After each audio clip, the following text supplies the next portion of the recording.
Nyanyi paling less effort tapi bayarannya paling besar.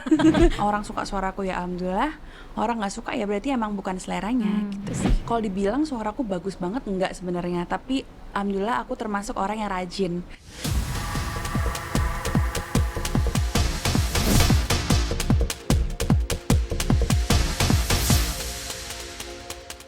Tamu eksklusif kali ini, kita selalu fokus pada sakit ketika ditinggalkan. Tapi kita lupa bahwa meninggalkan juga bisa lebih sakit.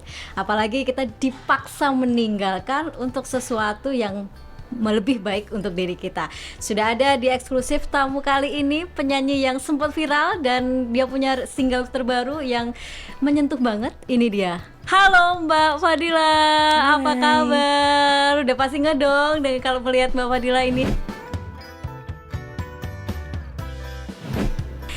Pernah viral dengan Dawai. Alhamdulillah. Alhamdulillah, suaranya memang menggelegar di mana-mana. Terima kasih. Mbak, ini terbaru singlenya Kepada Hati. Iya. Itu lagi-lagi ya, bukan single baru, tapi ketika dinyanyikan Mbak Dila tuh kayak deep banget, menyentuh banget. Terima kasih banyak. Boleh cerita gimana proses kreatif akhirnya memilih Kepada Hati ini untuk singlenya Mbak Dila Oke. yang Jadi sebenarnya single ini tuh bukan aku yang milih. Jadi alhamdulillahnya aku dipilih untuk menyanyikan lagu ini kembali. Oke. Karena lagu ini kan awalnya yang nyanyi Kak Cakra Kak Cakra Cakra kan. kan. Iya, rilis tahun 2022 kalau nggak salah. Iya, betul. Atau 2023 gitu. Nah, dan lagu ini udah viral banget karena banyak yang suka dan lagunya sebagus itu juga. Terus alhamdulillah kemarin aku dipilih sama Kak Ade Govinda untuk bawain lagu ini ulang. Dan sebenarnya cukup surprise karena tidak ada rencana untuk nyanyiin lagu ini lagi. Karena aku alhamdulillah tahun ini udah rilis 6 lagu. Udah 6 lagu dan itu untuk soundtrack film juga dan ada juga untuk soundtrack sinetron di Malaysia. Wow. Terus aku kira udah closing nih kemarin bulan Oktober terakhir rilis, tapi ternyata dikasih rezeki lagi sama Allah untuk bawain lagu Kepada Hati. Jadi senang banget. Oh, ini gimana ceritanya mendapat kepercayaan Kepada Hati dari lagunya Cakra kan, yang kita juga tahu Cakra tuh selalu sukses juga kan. Tapi ketika Mbak Dila dikasih kepercaya untuk aransemen ulang atau dengan karakter Mbak Dila sendiri. Sebenarnya kalau ditanya kenapa aku juga nggak tahu. Mungkin itu rezeki dari Allah dan mungkin sebenarnya aku juga udah kenal sama Kak Ade Govinda tuh udah dari lama, dari bertahun-tahun yang lalu, dan waktu itu emang beliau pernah menjanjikan aku untuk nanti produce single sama kakak ya gitu. Tapi belum tahu kapan dan belum tahu apa lagunya. Jadi waktu itu ada sinetron juga yang minta lagu ini dan ternyata dari sinetronnya juga pinginnya aku yang nyanyi. Jadi alhamdulillah akhirnya aku di calling sama Kak Ade gitu. Berapa lama nih proses oke, nyanyi nih Kepada Hati sampai rekaman apa segala macam sampai akhirnya rilis kemarin akhir November ya? Iya, Kayak itu. nggak lama sih, kayaknya seminggu 2 minggu aja. Ah, karena seriusan? emang kita dikejar deadline. Luar biasa loh. Iya, dan emang kontribusi dari masing-masing pihak itu sangat-sangat baik ya, dari label My Music Records, habis itu dari akunya juga, dari yang bikin musik, kayak Swagian, itu semuanya sinerginya bagus. Jadi alhamdulillah kita lancar prosesnya. Itu berarti kalau 2 minggu berarti di Jakarta stay. Karena se- Dika dari Surabaya nih Enggak ceritanya. sih, Oh iya. enggak. Jadi semuanya sekarang karena bisa serba online, Oh, jadi oke. memang aku ke Jakarta cuma untuk take vokal aja, sama sekalian syuting video lirik. Tapi di luar itu semuanya prosesnya aku pantau dari Surabaya. Pantau dari Surabaya dan langsung rilis loh kemarin, langsung di mana-mana langsung udah didengar kayak gitu. Iya. Melihat hasilnya seperti apa dari kamu sendiri sebagai penyanyinya? Alhamdulillah aku seneng hasilnya dan alhamdulillah orang-orang juga, teman-teman di sosial media juga suka sama hasilnya. Sebenarnya aku agak takut, agak pressure karena kan lagunya udah bagus banget, terus yang original Sudah. emang sebagus itu dan banyak juga yang suka. Jadi aku nggak boleh ngecewain orang-orang. Jadi takutnya ekspektasinya udah tinggi kan nge-remake lagunya Kak Cakra. Jadi aku harus nyanyi sebagus mungkin. Tapi berarti ada kayak tadi pressure, tantangan juga nggak sih ketika membawakan lagu ini, setidaknya level menariknya, level bagusnya itu jangan sampai bikin pendengar yang lainnya kecewa karena sudah tahu levelnya versinya Cakra kan. Ada tantangan yang paling berat untuk lagu ini? Sebenarnya nggak ada sih. Ya itu tadi Kak, mungkin aku harus bawainnya harus jujur dari hati, harus bawainnya yang tulus biar walaupun mungkin teman-teman suka versi yang original tapi bisa merasakan juga dari versi aku gitu. Nah, membawakan dengan jujur, dengan tulus, ini benar-benar harus keluar dari hati. Gimana Kak Dila menemukan rasa yang jujur, menemukan rasa yang ini dari hati ketika lagu atau lirik itu dinyanyikan? Prosesnya? Yang pertama pasti aku pelajarin dulu liriknya, cerita lagunya tentang apa. Terus ya tinggal kita nyanyi dengan jujur aja, jangan berusaha untuk menjadi penyanyi lain, harus tetap strict ke karakter kita sendiri, harus tetap berusaha menjadi diri sendiri. Karena di saat kita punya ciri khas dan kita tetap ada di jalan kita, insya Allah orang tuh ingat sama kita. Kita nggak perlu niru orang lain, tapi kita bisa punya ciri khas sendiri. Itu sih menurut aku nyanyi dengan jujur. Oke, ini kan bukan lagu Kepada Hati aja yang boleh dibilang nyanyi dengan jujur dari hati, tapi lagu yang sebelumnya Dawe juga sempat viral rame kan, itu kayak deep banget gitu loh. Menyadari bahwa suara saya atau saya bisa nyanyi dengan hati itu gimana sih menemukan itu selain dengan karena kan apalagi lagu yang dibawakan itu bukan lagu kadang bukan lagu baru juga kan, bukan lagu baru yang sengaja dibuat buat Kak Dila, tapi sudah pernah dinyanyikan orang lain gitu loh. Itu gimana? Karena akhir-akhir ini alhamdulillah dapat kesempatan untuk ngisi soundtrack film, jadi pasti aku pelajarin dulu sinopsisnya. Jadi dari POV siapa nih aku nyanyiin lagunya, ceritanya untuk karakter siapa, mungkin dari situ bisa membantu aku untuk mendalami sebuah lagu sih. Mungkin itu sih Kak. Berarti lebih kompleks ya ketika nyanyi untuk single sendiri dengan untuk soundtrack film. Sebenarnya sama aja sih, sama-sama aku pasti membawakan dari hati. Cuman kalau untuk soundtrack film pasti ada ekspektasi dari produser film, dari fans film itu sendiri. Jadi mungkin ada pressure di situ. Tapi kalau misalnya bawain lagu mah sama-sama totalitas lah ceritanya kayak gitu.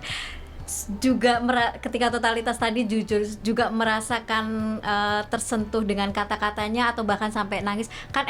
Kamu juga cukup ekspresif ya ketika nyanyi gitu loh, itu gimana? Yang ada momen aduh kalimat ini nih kena banget nih, atau sampai mungkin kalau kalimat itu pernah relate di aku, mungkin pernah ya sesekali kayak emosional, tapi karena most of my songs itu lagunya sedih, karena akhir-akhir ini tuh alhamdulillah lagunya tuh di film yang drama religi yang sedih-sedih. Jadi ya kayaknya aku udah terbiasa dengan lagu-lagu sedih gitu. Jadi mulai ya ini makananku gitu istilahnya. Jadi ya aman-aman aja sih Kak. Berarti sejauh ini selalu dapat lagu-lagu yang sedih? Sejauh ini iya sih, lagu mellow. Aku belum pernah ngeluarin lagu yang upbeat. Memang akhirnya memutuskan nyaman di lagu-lagu mellow? Nyaman sih nyaman, tapi juga tidak memungkinkan kalau mungkin suatu hari nanti aku ada rilis lagu upbeat gitu. Kayak gini.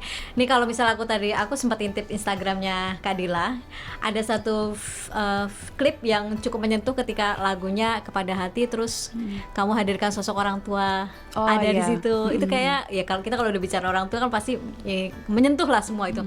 Apa nih, kenapa menghadirkan orang tua dalam video singkat itu dengan lagumu yang lagi rilis sekarang? Yang pertama karena menurut aku lagu Kepada Hati itu nggak cuman untuk patah hati doang, ke pacar atau mungkin ke sahabat atau teman gitu. Menurut aku bisa relate ke banyak hal. Dan kenapa orang tua? Karena menurut aku orang tua itu juga salah satu figur yang terpenting yang ada di hidupku dan juga di karirku juga. Kalau nggak ada mereka, aku mungkin juga nggak mungkin di sini, nggak mungkin punya banyak single gitu. Dan menurut aku kata-katanya juga yang aku tulis di situ, menurut aku cukup menyentuh juga gitu. Dimana orang tua itu pasti selalu segalanya buat anaknya tanpa mereka minta dibalas gitu. Dan di saat dunia tuh jauh dari kita tuh, mereka tuh pasti selalu ada. Gitu. Tapi kalau tadi aku ngutip kalimat kamu juga, kita selalu fokus sakit ditinggal, tapi kita lupa kalau meninggalkan tuh juga sakit. Gimana nih? Menurutku iya sih, kadang tuh mungkin atau ada pengalaman pribadi kah? Mungkin gini Kak, jadi kadang kalau misalnya kita tuh kan fokusnya ke ditinggalin sama seseorang itu sedih. Padahal sebenarnya kita kalau misalnya kita yang nge-cut off atau kita yang meninggalkan tuh juga sebenarnya lebih sedih loh. Dimana kita tuh sebenarnya mungkin masih sayang sama orang itu, kita masih cinta, tapi karena kita udah tahu kayak situasinya ini udah nggak sehat, kita harus terpaksa untuk mundur itu juga sedih banget. Tapi kadang jarang dibahas kan. Iya. Seringnya kalau misalnya kita yang ditinggalin gitu. Seolah-olah yang meninggalkan tuh lebih baik-baik saja daripada yang ditinggalkan. Sebenarnya meninggalkan tuh juga stres juga loh gitu. Kayaknya curhat. Pernah sih, pasti pernah. Meninggalkan dalam banyak situasi ya. Gitu. Gak cuman mungkin pekerjaan yang mungkin kita tuh sebenarnya kita suka tapi toxic, jadi ya kita harus pergi, itu kan juga sedih juga. Nah kalau tadi bicara soal ini ke-6 ya, Kalau di tahun ini alhamdulillah ke-6. Ya ke-6 gitu loh. Semuanya secara umum lagu-lagu sedih, dan kenapa merasa nyaman dengan lagu sedih, atau kayak tadi mungkin kita akan ketemu besok atau lusa dengan lagu-lagu yang lain gitu, tapi kalau menemukan rasa sedih dari setiap lagu ya, apalagi tuh untuk sinetron, untuk film kayak gitu tuh, kenyamanan apa sih yang dirasakan Kak Dila dengan itu? Apakah merasa sesuai dengan karakter di kau juga? Alhamdulillah karena di hire-nya untuk lagu itu di film itu, jadi aku let it flow aja gitu sih Kak. Sebenarnya aku nggak terlalu ambil pusing gimana cara aku sedih, gimana cara aku bikin pura-pura sedih, nggak pernah kayak gitu. Jadi aku dikasih lagu, terus untuk film yang sedih ya sudah aku nyanyikan. Jadi sebenarnya simpel kayak gitu aja. Oke, yang penting menguasai lagu dan menguasai skenario film atau itu tadi ya. Iya. Tapi ada kekhawatiran gini nggak? Takut dapat stempel, nih Dila nih pasti lagunya sedih nih. Dila nih pasti lagunya melo, patah hati. Nggak takut sih, soalnya rezekinya dari situ alhamdulillah. Jadi nggak takut.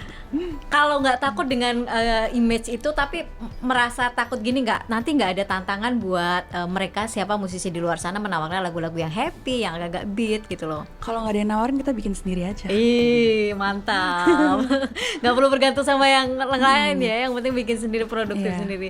Oke, total sudah berapa lama berkecimpung di dunia musik? Karena Dika masih masih warawiri Surabaya Jakarta nih. Masih ada kuliah juga? Enggak, udah. Oh, udah selesai. Jadi aku udah berkecimpung di dunia musik itu sebenarnya dari kecil udah sering nyanyi. Tapi kalau misalnya baru rilis single tuh after zaman Covid sih.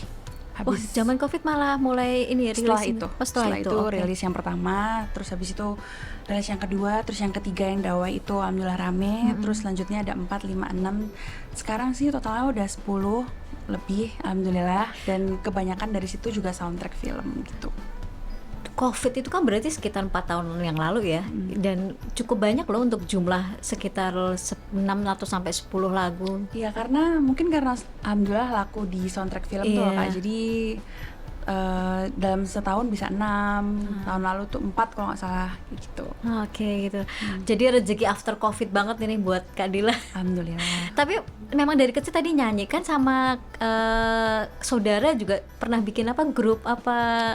Kita iseng-iseng aja sih, karena kita semua bisa nyanyi, jadi kita bikin grup nyanyi namanya The Four Sister. Cuman waktu itu emang kita nyanyinya sering untuk acara keluarga, jadi nggak untuk acara umum gitu.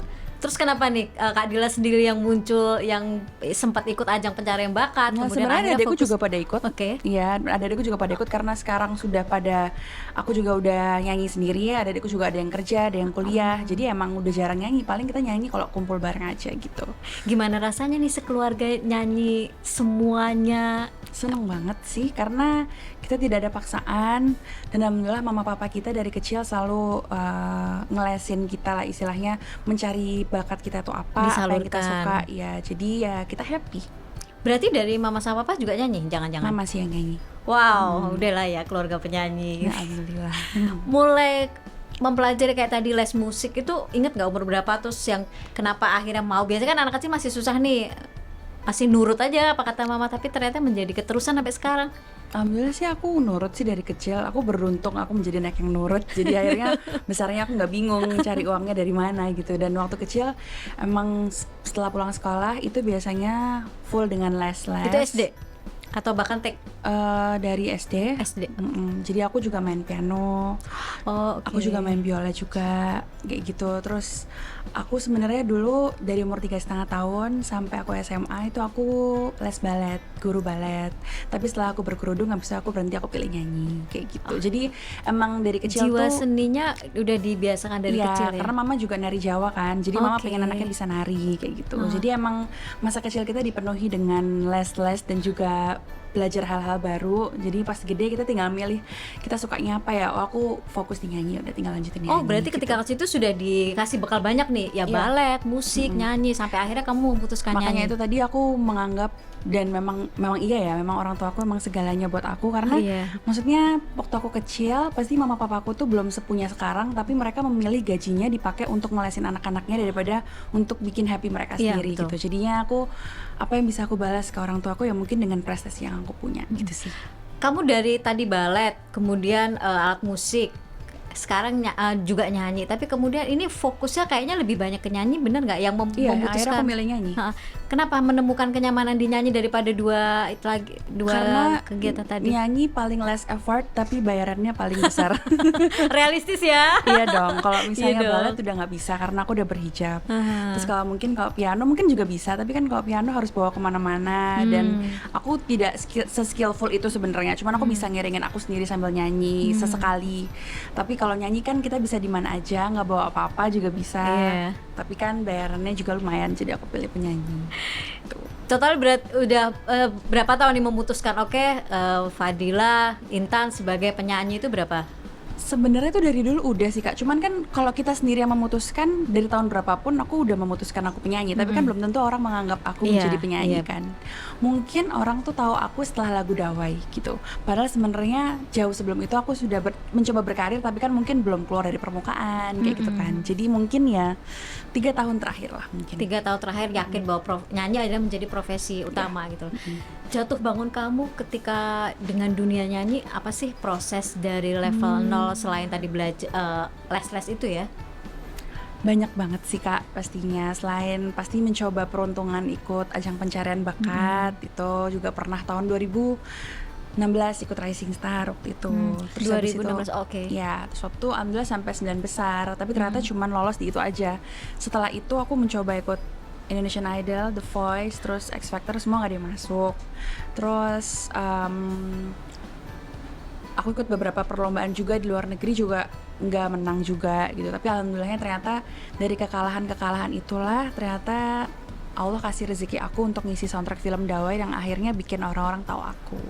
Kalah bukan berarti tertutup semua pintunya, tapi justru dari kalah itu pengalaman-pengalaman itu justru malah membuka kamu ya dan dapat kepercayaan untuk yang lain-lain gitu. Tapi sempat kecewa gak ketika banyak nih mengikuti ajang-ajang tadi terus merasa dikatakanlah gagal lah untuk sebagai pemenang apa gitu, sempat ada hopeless kayak udah deh nggak nyanyi lagi atau memilih yang lain, sempat ada rasa seperti itu nggak? Di kala itu pasti iya, karena pasti itu perasaan normal seorang manusia kalau misalnya kita gagal. Tapi setelah aku pikir-pikir lagi, berarti ternyata jalan untuk menjadi penyanyi itu banyak gitu. Jadi aku juga pengen ngajarin buat teman-teman yang mungkin ikut-ikut lomba kayak aku tapi mungkin nggak menang atau mungkin nggak masuk, mungkin jalan kalian itu dengan bikin konten supaya bisa dilirik produser, atau mungkin jalan kalian dengan ikut cara yang lain gitu. Jadi ternyata banyak banget jalan, jadi jangan patah semangat buat teman-teman yang kayak aku yang mungkin nggak selalu menang-menang di lomba-lomba gitu. Oke, nggak menang tapi ternyata muncul sebagai penyanyi yang lagunya deep banget gitu. Tapi basic kamu tuh, karakter suara kamu tuh bener nggak lebih kepada seriosa? Iya benar. Karena itu jarang loh. Terima kasih. Karena waktu kecil itu kan genre musik tuh kayaknya nggak segamblang sekarang ya. Kalau sekarang kan kayaknya semua genre musik itu punya porsi dan tempat masing-masing. Kalau dulu zamannya aku ikut lomba-lomba di mall, itu kayaknya yang menang tuh pasti yang nyanyi festival, yang teriak-teriak, yang nyanyinya lagu-lagu diva gitu. Dan pada waktu itu aku memaksakan, dan guru lesku juga memaksakan aku tuh nyanyi kayak gitu. Tapi ternyata aku nggak menemukan diriku di situ kan Kak. Akhirnya aku nggak menang. Terus akhirnya guru les aku mengajarkan aku lagu seriosa. Kok ternyata lebih dapat. Iya, ternyata aku punya nilai plus di situ. Ternyata aku unggul di situ. Akhirnya aku selama 3 tahun belajar lagu seriosa, belajar lagu-lagu klasik. Dan termasuk di Rising Star itu aku nyanyi tuh lagu-lagu klasik dan seriosa gitu. Which means pastinya banyak yang dukung karena cuman aku yang bisa kayak gitu di waktu itu gitu. Betul. Tapi setelah udah lulus Rising Star, terus habis itu mau masuk ke industri musik, pasti tidak gampang kalau misalnya bawa genre seriosaan. Akhirnya sekarang aku mix, aku tetap bawain pop, tapi mungkin ada beberapa sentuhan nada-nada seriosa kayak gitu. Tapi jadi ada kesulitan gak sih ketika awalnya kamu pop atau lagu festival, kemudian seperti apa ya, seperti dipaksa untuk mencari sesuatu yang beda dengan seriosa itu? Enggak sih, kebetulan karena passionku di situ jadi nggak susah. Okay. Butuh berapa lama menyesuaikan dari pop kemudian ke seriosa, dan sekarang ketika sudah di industri musik mencoba mengcombine keduanya? Pada waktu itu nggak terlalu susah karena aku masih SMP kan, belajar seriosa, jadi masih nggak overthinking, terus masih yaudah cuman les aja, nggak mikirin TV, nggak mikirin komersial sama sekali, jadi ya aman-aman aja sih Kak. Maksudnya nggak yang susah-susah.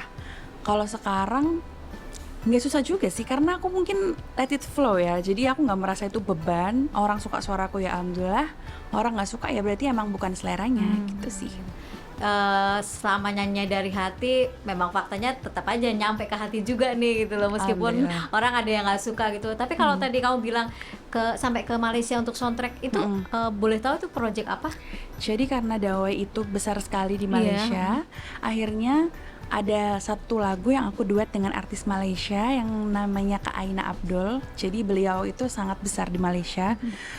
Kita duet satu lagu bareng dan alhamdulillah lagu itu dipakai buat sinetron di Malaysia kayak gitu. Oh, berangkat dari Dawai juga ya?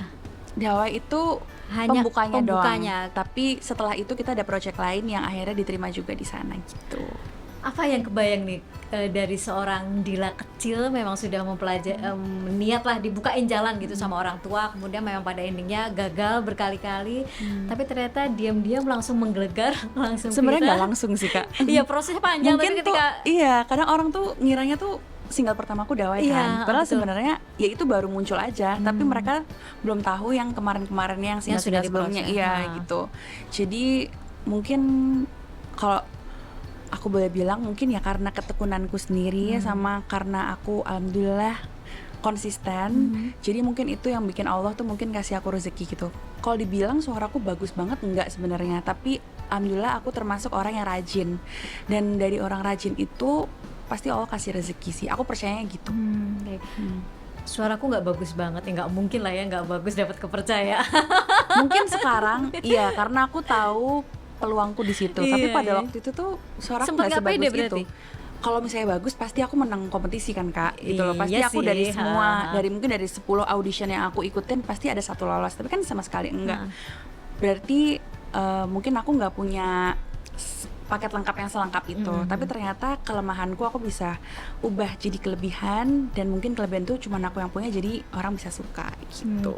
Menyadari bahwa aku bukan paket komplit itu, kemudian melengkapinya menjadi sesuatu yang beda dari Dila sendiri gimana nah? Mungkin peka dengan diri sendiri sih.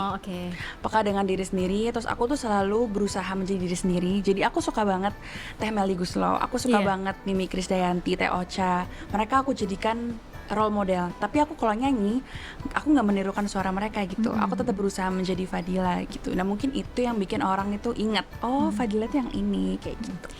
Tapi Kak Dila, aku tadi sempat baca-baca, Dika tuh juga sempat jadi guru ngaji ya? Itu dulu sih Kak. Jadi waktu kamu aku luar SMA. biasa sekali loh. Gimana ceritanya? Karena aku tuh alhamdulillah tipe orang yang bilang iya ke semua peluang yang ada dulu. Jadi misalnya ada peluang, aku pasti iyain dulu. Iya, aku iyain. Terus mungkin itu bikin aku mengenal dengan diri sendiri, dan akhirnya di saat aku kayaknya aku nggak suka deh, ya udah akhirnya aku lepasin kayak gitu. Tapi at least aku udah coba. Jadi aku nggak penasaran gitu. Jadi aku nggak sedih kenapa aku nggak lolos di audisi itu, karena at least aku udah coba. Kalau misalnya aku nggak coba, aku pasti penasaran gitu. Aku pasti mimpi buruk kayak, aduh tahu gitu aku nyoba ya, tahu gitu aku nyoba gitu. Jadi at least aku udah ngumpulin banyak gagal nih. Jadi di saat aku udah nanti ada di safe zone, udah bisa dibilang udah bisa profesional menjadi penyanyi, aku bisa berarti gara-gara itu ya aku tuh bisa sampai di sini gitu. Nggak ada, semua pasti ada alasan ya untuk berada di titik ini sekarang gitu. Tapi berapa lama waktu menjadi guru ngaji, dan apakah itu sudah sibuk dengan nyanyinya nggak? Enggak sih, itu kan waktu SMA. Jadi dan nggak sampai setahun juga, waktu program dari sekolah. Tapi emang kita waktu memang ngajar anak-anak kecil, dan cukup di highlight itu di internet, makanya semua orang nanyain itu ke aku. Tapi aku nggak nolak bilang enggak juga, karena emang iya, tapi bukan main profesi juga gitu Kak. Terus kamu juga menjadi duta di kampus, duta apa ya? Iya, itu udah lama juga sih Kak. Itu bagian dari prosesku aja gitu. Aku juga duta wisata di Surabaya, Cak Ning juga. Itu juga aku ikut karena aku mencoba peluang gitu. Sebelum aku jadi penyanyi juga itu. Tapi kalau sekarang emang benar-benar fokus mau jadi penyanyi, karena pingin rilis album juga tahun depan. Amin. Kayak gitu.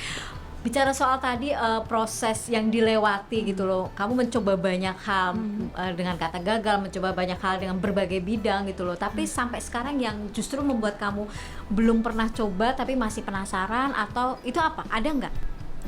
Aduh, apa ya Kak? Kemarin sih kalau tentang nyanyi sih aku alhamdulillah aku udah banyak cobain banyak hal. Apa ya Kak? Mungkin Kamu kan selalu menerima tantangan nih, Iya. ditawarin hayu, dicobain oke gitu loh. Atau ada sesuatu yang kayak gue belum pernah nyobain ini, suatu saat someday Mungkin acting kali ya. Aku belum pernah sih kalau acting. Cuman ilmunya juga belum cukup. Tapi kalau misalnya ditanyain kakak apa yang belum dicoba, mungkin itu sih. berarti ini emang bener-bener sudah pengen ke industri dunia hiburan lah ya. Iya. Meskipun memulai dari nyanyi sendiri. Tapi kalau misalnya tahun depan album, apakah ada lagu-lagu yang juga dari single-single ini akan masuk ke dalamnya atau murni semuanya lagu-lagu baru? Mungkin ada beberapa, tapi nggak semuanya. Dan ada lagu baru juga. Ada yang akan collab juga dengan artis Malaysia lagi. Yang Alhamdulillah. kemarin itu? Atau Nggak, beda lagi? Beda lagi. Oke. Terus pokoknya ditungguin aja. Tapi prosesnya udah jalan ya? Berapa persen? Ada sih rahasia. Oh iya, rahasia. Karena nanti tahu-tahu menggelegar aja kayak lagunya Karena aku Dawai. suka kayak gitu sih. Aku Iya, nggak terlalu diem-diem. suka nge-share prosesnya gitu loh, Kak. Soalnya aku Project. takut aku puas dengan aku nge-share proses gitu. Karena kadang-kadang kalau aku nge-spill kayak aku lagi bikin ini loh, kadang tuh aku udah merasa puas kalau aku kira itu udah kejadian, padahal sebenarnya Belum. gitu. Masih harus Jadi aku dikejar. makanya sukanya kayak bikin-bikin aja, ntar tiba-tiba rilis gitu. Bikin aja tiba-tiba rilis tahu-tahu viral. Amin. Viral tuh bonus sih. Iya, viral Yang tuh penting bonus. aku produktif aja.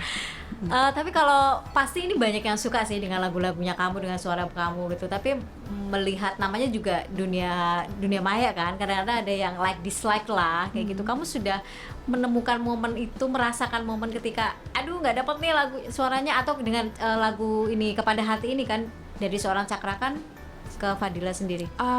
Kalau like and dislike kayaknya dari dulu pasti udah ada, apalagi sejak Dawai itu pasti juga banyak. Kalau suara sih alhamdulillah aku nggak begitu dikecam sih kalau di Iya, iya. Instagram dan di TikTok. Cuman sering like and dislike-nya tuh kalau misalnya body shaming atau misalnya fashionnya kok gitu-gitu aja ya. Sekarang Kak, misalnya kita pakai hijab kan, otomatis pasti fashionnya tuh lebih limited daripada Iya, yang enggak iya. kan. Dan itu aku sudah menyadari dari awal. Jadi dengan pilihanku sendiri. Jadi aku sebenarnya nggak apa-apa. Cuman kadang kalau misalnya aku lagi sedih itu cukup risih sih bacanya gitu. Tapi kalau suara sih enggak sih. Paling karena dulu aku tuh dari penyanyi cover, dulu tuh kan aku suka banget cover-cover lagu di YouTube. Paling orang-orang itu nge-hate-nya kayak ya bisanya cuman cover, bisanya cuman nyanyiin lagu orang kayak gitu-gitu. Tapi kalau nge-hate suara sih alhamdulillah enggak sih. Suara masih aman lah, mereka tidak punya celah lah untuk menghujat gitu. Semoga enggak. Iya. Tapi kalau yang tadi body shaming, terus bicara soal penampilan, itu kan sebenarnya semua orang tuh pasti potensi kayak gitu kalau Iya, menghadapi betul. netizen gitu loh. Kalau kamu tadi sempat, kalau lagi iseng-iseng baca juga down lah gitu. Ada yang sampai benar-benar mempengaruhi kamu, mood kamu, atau Ada bahkan sih. project atau Enggak ada sih kalau misalnya mempengaruhi project. Cuman kalau bikin sedih tuh ada. Kadang itu ada orang tuh nge-DM kayak kamu itu sehat dikit dong, udah nggak pernah olahraga, terus nggak dipikir outfitnya, kayak ngomong gitu. Padahal tuh aku tuh setiap hari olahraga tapi aku nggak posting aja gitu kan. Dan habis itu outfit yang aku beli kayaknya sopan juga deh. Dan aku kira tuh, menurut aku ya dia kan nggak kenal aku, kenapa dia bisa ngejudge kayak gitu. Mungkin kalau sekarang aku masih dalam keadaan baik-baik aja, aku baca itu biasa aja. Tapi kalau pada waktu itu aku lagi sedih, pasti tuh lumayan terpengaruh sih. gitu. Biasanya kalau kepengaruh langsung mempengaruhi mood gitu atau gimana? Enggak, paling aku cuman sedih sebentar, terus aku harus realize kalau oh ini cuman hate comment dari orang yang nggak kenal, and then harus udah selesai, nggak boleh kelamaan. Itu kan dari orang yang nggak kenal ya gitu, tapi ada circle sekitar kamu yang juga maaf nih mencoba mengomentari hal-hal yang Aduh, nggak ada alhamdulillah, karena nggak punya circle alhamdulillah. Semakin dewasa teman aku iya, semakin semakin dikit. limited ya. Mungkin teman banyak, tapi Tapi kayak yang ketemu tuh bener-bener- cuman sekali 2 kali gitu loh Kak. Tergantung berapa keperluannya aja. Iya Nggak betul, perlu- nggak pernah nongkrong juga, jadi nggak pernah ada yang ngehit sih. Masa ketemu sesekali langsung kayak kamu bajumu jelek banget, nggak mungkin. Iya. Pokoknya kalaupun ketemu ada alasan yang jelas, setelah itu ya sudah lah ya Iya, gitu, betul. nggak perlu gitu. Kamu berarti memang tipe orang yang tidak terlalu punya banyak, maksudnya gini, kan ada tipe Iya, orang iya. yang ya kan, aku tuh punya teman cuman ini aja, ya udah ini aja gitu, bener kayak gitu. Karena memang aku yang memilih seperti itu. Sejak kapan punya kesadaran itu setelah menjadi seorang Fadila yang Iya. terkenal ini? Karena kan kita kerjanya tuh ketemu banyak orang, jadi otomatis kalau misalnya istirahat pengennya pasti sendiri dong. Iya. menyerap energinya dengan kesendirian dan sepi gitu. Jadi aku mungkin gara-gara itu ya, jadinya kayak nggak jarang ketemu sama teman-teman. Mencari kenyamanan di luar. Itu tapi aja. kalau di invite bisa birthday party atau apa ya aku datang. Tapi ya udah sekedar itu aja. Terus mungkin besok-besoknya lagi aku kalau misalnya mau ke mall apa ya sendiri atau paling sama tim aku, kayak gitu aja sih. Oh, kamu juga tipe yang ke mall sendiri, jalan-jalan suka sendiri? banget, aku nggak suka banget kalau belanja terus ditemenin. Sama betul. Kayak sungkan nggak sih nunggu kita belanja gitu. Sendiri, makan, nonton sendiri juga kayak gitu? Iya. Kalau nonton bioskop enggak ya, kayak malu banget kalau misalnya kelihatan kayak aduh kasihan banget sendirian gitu. Enggak sih, kalau misalnya makan sendiri sering, tapi kalau nonton enggak. Kalau belanja sendiri iya sih. Oke, karena emang sih nggak enak kita belanja ditungguin, nggak? Iya. Belum tentu kita juga butuh waktu yang dia sabar nunggu kita kan, betul. gitu. Karena aku nggak suka nunggu, jadi aku nggak mau ditunggu. Oh iya betul. Iya benar-benar nggak suka nunggu, bener jangan mau ditunggu. Nah tapi kalau dengan keluarga sendiri kedekatan kamu seperti apa nih sekarang? Apalagi sekarang kan lagi warawiri nih Jakarta Surabaya. Ya itu tadi, karena aku nggak pindah ke Jakarta itu karena aku merasa aku masih pengen tinggal sama mama papa di Surabaya gitu. Terus aku juga di sini kerjaannya nggak yang benar-benar tiap hari kerja di Jakarta kan. Iya, bukan dapat yang program apa yang harus di Jakarta gitu. Jadi masih off air kemana-mana kan Kak. Jadinya aku stay di Surabaya aja. Atau kan pasti ada pesawat juga bisa buat mobilenya gitu. Tapi sudah terpikir andai misal someday ternyata ada project yang cukup panjang dan harus stay di Jakarta, sudah siap? Gak apa-apa, kalau emang ada projectnya gak apa-apa stay cukup panjang. Tapi sepanjang-panjangnya kan pasti ada 1 hari 2 hari buat pulang gitu. Oke, tetap kembali ke rumah ya, kembali ke rumah, ke keluarga gitu. Apa respon keluarga setelah kamu, terutama ketika Dawai kemarin ya, viral, kemudian sekarang kamu sampai project ke Malaysia, dan sekarang kepada hati lagi nih yang mulai di mana-mana didengerin gitu loh. Respon keluarga? Mereka sangat happy dan juga sangat supportive, apalagi mama, papa juga. Kalau setiap aku ada nyanyi tuh mereka pasti nonton. Tapi nyanyi yang besar-besar ya Kak. Misalnya waktu kemarin aku konser di Penang, aku konser di Malaysia tuh mama papa ikut, sekeluarga, malah ada adik-adik juga. Terus aku nyanyi di Singapura juga mereka ikut. Terus kalau misalnya ada acara gala premier film, mereka juga selalu ikut. Jadi aku merasakan support yang sangat hangat dari mereka, jadi seneng banget sih. Paling akhirnya tuh pressure ke akunya jadinya kayak aduh ini harus bagus nih, soalnya mama papa datang kayak gitu. Pressure tapi sekaligus support. Iya, dan itu mereka nggak pressure, tapi akunya sendiri yang overthinking gitu. Kamu juga tipe yang ini ya, suka jalan-jalan sama keluarga ya? Iya, suka. Aku lihat di Instagramnya dia jalan-jalan kemana sama orang tua, paket komplit. Memang dibiasakan dari kecil dengan keluarga yang seperti itu, bahwa banyak hal dilakukan bersama. Iya, memang. Itu juga mungkin yang membuat kamu tidak perlu punya banyak teman. Mungkin sih, jadi karena mungkin sudah nyaman di keluarga, jadi kayak maksudnya teman tuh ya udah seperlunya aja gitu, nggak usah yang terlalu deket gimana gitu. Tapi ada batasan nggak sih dari keluarga, terutama dengan kamu sekarang sudah di dunia musik? Batasan dalam artian jam malam gitu? Bukan, maksudnya gini, membatasi pergaulan juga kah, atau batasan bahwa nggak ada? Mereka sangat percaya dengan aku, alhamdulillah, dan nggak pernah ada batasan-batasan, termasuk jam malam juga nggak ada. Jadi kalau misalnya aku habis syuting atau habis mungkin malam, habis nyanyi pulang malam juga nggak apa-apa. Toh aku nggak pernah kemana-mana sendiri, pasti ada timku gitu. Jadi itu sih, mereka sangat percaya dengan aku, alhamdulillah. Kalau mereka sangat percaya nih, kayak tadi di awal Kadila bilang bahwa orang tua adalah segalanya. Apa sih yang masih pengen kamu kasih buat mereka? Dengan mereka sudah kasih kepercayaan, sudah support kamu dari kecil, menemukan jalanmu seperti ini. Mungkin kebanggaan sih. Orang tua itu apa sih yang mau dicari gitu loh. Maksudnya orang tua tuh mau minta uang dari anaknya itu nggak mungkin gitu loh Kak. Jadi mereka tuh cuma minta rasa bangga kayaknya.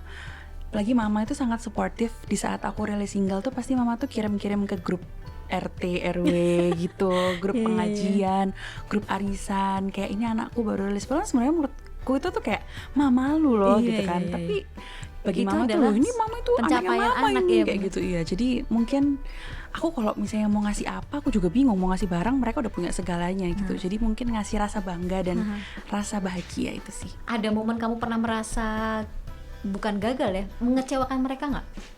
Atau sampai sekarang mungkin aduh harusnya kemarin gini. Kalau itu sih pasti ada ya Kak. Maksudnya pasti ada di mana kita kayaknya aku bisa lebih baik deh kayak gitu. Tapi mereka tuh selalu membesarkan hatiku gitu loh. Selalu kayak lo nggak apa-apa, udah itu ya emang bagian dari prosesnya kayak gitu. Jadi itulah karena mereka tuh sebaik itu. Jadinya tuh aku kalau misalnya aku nggak maksimal tuh kayak duh kok salah banget ya gitu loh. Karena mereka udah seluar biasa itu, udah ngasih semuanya buat aku.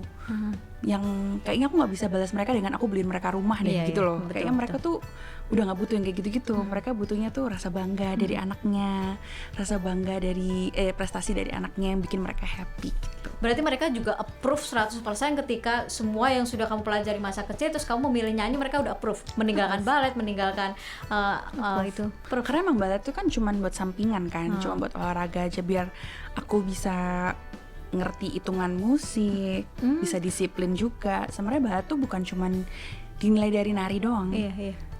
Dari disiplinan juga bisa gitu. Oke, luar biasa, dia beruntung banget nih Kak Dila lahir dari keluarga yang hangat, yang full support ya. Dan meskipun jatuh bangun, mungkin itu juga ya kayak yang ketika jatuh bangun gagal berkali-kali kamu nggak terlalu merasa down karena tetap nih ada orang di belakang-belakang. Iya, sebenarnya down, tapi sedown-downnya aku itu kalau aku malah nggak ngapa-ngapain tuh malah kasihan mereka gitu loh. Betul, Ngerti nggak sih Kak? betul, Jadi betul. kayak ya mau nggak mau aku tetap harus berjalan gitu.